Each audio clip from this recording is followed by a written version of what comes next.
ಕಾಂಗ್ರೆಸ್ ಸರ್ಕಾರ ಅನ್ನೋದೇ ಹೇಳೋದು ನೀತಿ, ತಿನ್ನೋದು ಬದನೆಕಾಯಿ. ಯಾಕೆ ಅಂತ ಹೇಳ್ತೀನಿ ಈ ಮಾತು ಅಂದರೆ, DCRE ನೀವು ಮಾಡಿದ ಮೇಲೆ ಎಲ್ಲ ಕಡೆಗಳಲ್ಲೂ ಈಗ 31 ಸ್ಟೇಷನ್ಸ್ ಮಾಡಿದ್ದಾರೆ. ಜಿಲ್ಲೆಗೊಂದು ಮಾಡಿದ್ದಾರೆ ಅಂತ ಕಾಣ್ತದೆ. ಮಾಡಿದ ಮೇಲೆ ಸ್ಟಾಫ್ ಕೊಡಬೇಕಲ್ಲ. ಇದುವರೆಗೂ ಸ್ಟಾಫ್ ಕೊಟ್ಟಿಲ್ಲ. ಕೆಲವು ಕಡೆ ಇನ್ನೂ ಶುರುವೇ ಆಗಿಲ್ಲ. ಅಷ್ಟರಲ್ಲಿ ನಡೆಸೋಕ್ಕಾಗೋದಿಲ್ಲ. ಅದಕ್ಕಿಂತ ಮಿಗಿಲಾಗಿ ಕೇಳಿದರೆ ಸ್ಟಾಫ್ ಇಲ್ಲ ಅಂತಾರೆ. ಮತ್ತೆ ಎಲ್ಲಿಂದ ತಗೊಂಡ್ಬರ್ತೀರಿ? ಆಂಧ್ರದಿಂದ ತರ್ತೀರಾ? ಅಪಾಯಿಂಟ್ಮೆಂಟ್ ಮಾಡಬೇಕಲ್ಲ. ಅವು ಮಾಡೋಕ್ಕೆ ಅವ್ರ ಹತ್ರ ದುಡ್ಡಿಲ್ಲ. ಅನೇಕ ಸಮಸ್ಯೆಗಳಿಲ್ಲಿದೆ. ಬಟ್ ಏನಂದ್ರೆ ಕಾಂಗ್ರೆಸ್ಗೆಲ್ಲ ಒಳ್ಳೊಳ್ಳೆ ಹೇಳಲಿಕ್ಕೆ ಮಾತ್ರ ಸ್ಕೀಮ್ಗಳು, ಆದರೆ ಮಾಡೋದು ಮಾತ್ರ ಸ್ಕ್ಯಾಮ್ಗಳು.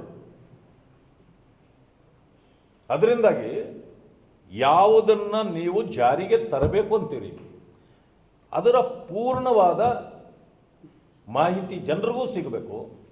ಅದಕ್ಕೆ ನ್ಯಾಯ ಕೊಡ್ತಕ್ಕಂಥ ರೀತಿಯಲ್ಲಿ ಅದನ್ನು ಪ್ರಾರಂಭ ಮಾಡಬೇಕು.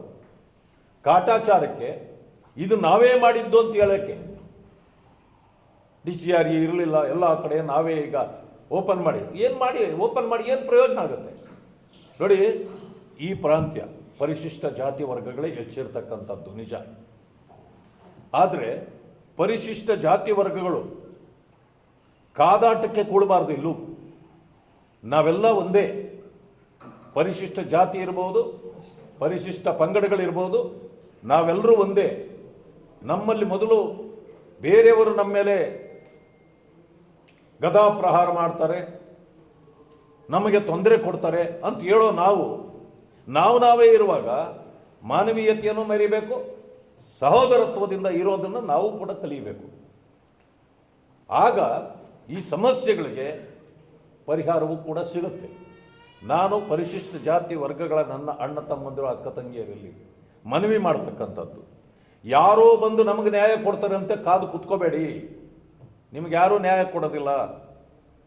ನಮಗೆ ನ್ಯಾಯವನ್ನು ನಾವೇ ಕೊಟ್ಕೊಳ್ಬೇಕಾಗ್ತದೆ. ಆದ್ದರಿಂದ ಅನ್ಯೋನ್ಯತೆ ಮತ್ತು ಸಹೋದರತ್ವದಿಂದ ಬಾಳುವುದನ್ನು ನಾವು ಕೂಡ ಕಲ್ತ್ಕೊಳ್ಬೇಕು.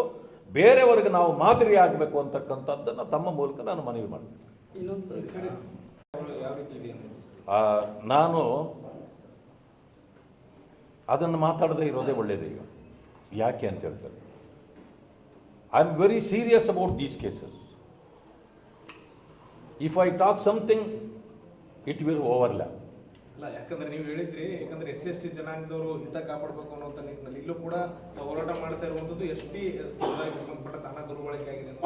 ಹಾಗಾಗಿ ನೋಡಿ, ಆ ಜನರು ನೀವು ಕೇಳಿದ್ದಕ್ಕಷ್ಟೇ ಹೇಳ್ತೇನೆ, ಇಲ್ಲ ಅಂತಂದ್ರೆ ಹೇಳ್ತಿರ್ಲಿಲ್ಲ ನಾನು. ಅವರು ಬಡ ಜನರಲ್ವಾ? ಪರಿಶಿಷ್ಟ ಜಾತಿ ವರ್ಗಗಳಲ್ಲೂ ಇಷ್ಟು ಬಡತನ ಇದೆ. ಅವರಿಗೆ ಗಂಗಾ ಕಲ್ಯಾಣ ಯೋಜನೆ ಕೊಡಬೇಕು, ಅವರಿಗೆ ಸೆಲ್ಫ್ ಎಂಪ್ಲಾಯ್ಮೆಂಟ್ ಕೊಡಬೇಕು. ಅವರಿಗೆ ಯಾರೋ ಸೆಲ್ಫ್ ಎಂಪ್ಲಾಯ್ಮೆಂಟಲ್ಲಿ ಕಾರು ತೆಗೆದುಕೊಡ್ತಕ್ಕಂಥದ್ದು ಅಥವಾ ಭೂಮಿ ತೆಗೆದುಕೊಡ್ತಕ್ಕಂಥದ್ದು, ಅವರಿಗೆ ವ್ಯಾಪಾರಕ್ಕೆ ಸಹಾಯ ಮಾಡ್ತಕ್ಕಂಥದ್ದು ಅನೇಕ ಸ್ಕೀಮ್ಗಳಲ್ಲಿದೆ. ಇಂಥವುಗಳನ್ನೆಲ್ಲ ಬಿಟ್ಟು 187 ಕೋಟಿ ರೂಪಾಯಿ ಮಿಸ್ಯೂಸ್ ಆಗಿದೆ ಅಂತ ಬಂದಾಗ ಒಬ್ಬ ಮಂತ್ರಿ, ಅದೇ ಸಮುದಾಯದ ಮಂತ್ರಿ ಕೈ ಕೆಳಗಡೆ ಇದೆಲ್ಲ ಆಯಿತು ಅಂದರೆ ಎಷ್ಟು ನೋವಿನ ಸಂಗತಿ. ಅನ್ಯಾಯ, ಅದು ಆಗಬಾರ್ದಾಗಿತ್ತು. ಆದರೆ ಈಗ ಆಗಿದೆ, ಇನ್ವೆಸ್ಟಿಗೇಷನ್ ಆಗಿದೆ. ಅದಾದ ನಂತರವೂ ಕೂಡ ಮತ್ತೆ ಹಠಕ್ಕೆ ಬಿದ್ದು ಯಾವ ಕಾರಣಕ್ಕೆ ಅವ್ರನ್ನ ಮಂತ್ರಿಗೆ ಮತ್ತೆ ಸೇರಿಸ್ಕೊಂಡ್ರು? ಈ ವಿಚಾರದಲ್ಲಿ ಅವ್ರನ್ನ ತಗೊಳ್ಬಾರ್ದು. ಆ ಜನಾಂಗಕ್ಕೆ, ಆ ಸಮುದಾಯಕ್ಕೆ ಅನ್ಯಾಯ ಆಗಿದೆ ಅಂತಕ್ಕಂಥ ಕಾರಣಕ್ಕೆ ನಾವು ಮಾಡ್ತಾ ಇದ್ದೇವೆ. ಆದ್ದರಿಂದಾಗಿ ಈ ಸರ್ಕಾರ ಅವ್ರನ್ನ ಕೈ ಬಿಡಬೇಕು ಅನ್ನೋದೇ ನಮ್ಮ ಉದ್ದೇಶ ಇತ್ತು. ಈಗ ಬಹುಶಃ ಅದು ಹತ್ರಕ್ಕೆ ಬಂದಿದೆ. 1ನೇ ತಾರೀಕಿಂದ ಇಲ್ಲಿವರೆಗೂ ಒಳಗಡೆ ಸದನದ ಒಳಗಡೆ ಹೋರಾಟ ನಡೆದಿತ್ತು. ಸದನದ ಹೊರಗೂ ಕೂಡ 1ನೇ ತಾರೀಕಿಂದ ಹೋರಾಟ ಪ್ರಾರಂಭ ಆಗ್ತದೆ. ನೋಡೋಣ ಅದಕ್ಕೆ ಏನು ರಿಸಲ್ಟ್ ಬರ್ತದೆ ಅಂತಕ್ಕಂಥದ್ದನ್ನು ನೋಡಿ ನಾನು ಮತ್ತೆ